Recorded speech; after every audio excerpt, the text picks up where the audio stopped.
If you're job hunting in Boston, you've come to the right place. I think Boston is worth it. Because let's face it can be tough out there. I think we are definitely dealing with extremely competitive recruiting cycles. In this video series, we're taking a critical look at Boston's early career job market, what it looks like now, and where it might be headed. Because we know that whatever was the strategy, say 5 years ago, is not the strategy that we can really lead with competitively today. That's because a survey of young professionals conducted by the Greater Boston Chamber of Commerce found a quarter of respondents were thinking of leaving the region in the next 5 years. Most of those were Black women and members of the LGBTQ community. You are a huge part of our workforce today, but also the leadership for our future as well. That's why the Chamber established its Fierce Urgency of Now Festival, a networking and educational opportunity for young professionals, particularly those of color. What I hear about the early career job market right now is that it's tough. Employers like Sandy Lish of the Castle Group say more remote and hybrid roles mean job hunters are competing against a much larger pool.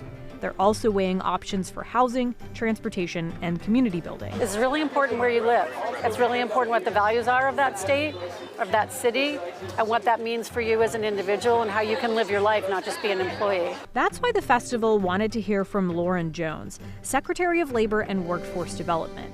She says the Commonwealth is looking internally to assess state job opportunities that don't require a degree.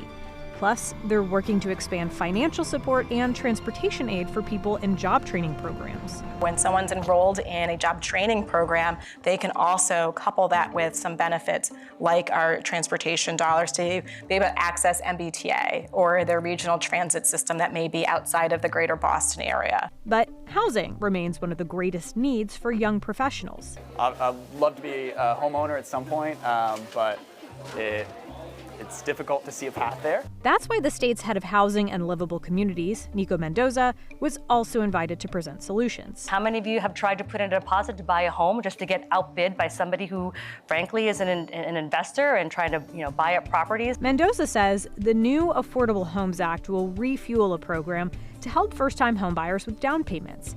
The state is also eyeing unused MBTA property as potential housing land, and they're expanding opportunities for the creation of accessory dwelling units, or ADUs, like a garage conversion or basement unit. We think this is a really important tool for us to be able to build between 8,000 and 10,000 housing units over the course of the next 5 years at no cost to the Commonwealth. So how can Gen Z candidates stand out, and how can employers attract young talent? We'll break it down in Part 5 of Good Job Hunting, a guide to the Boston market.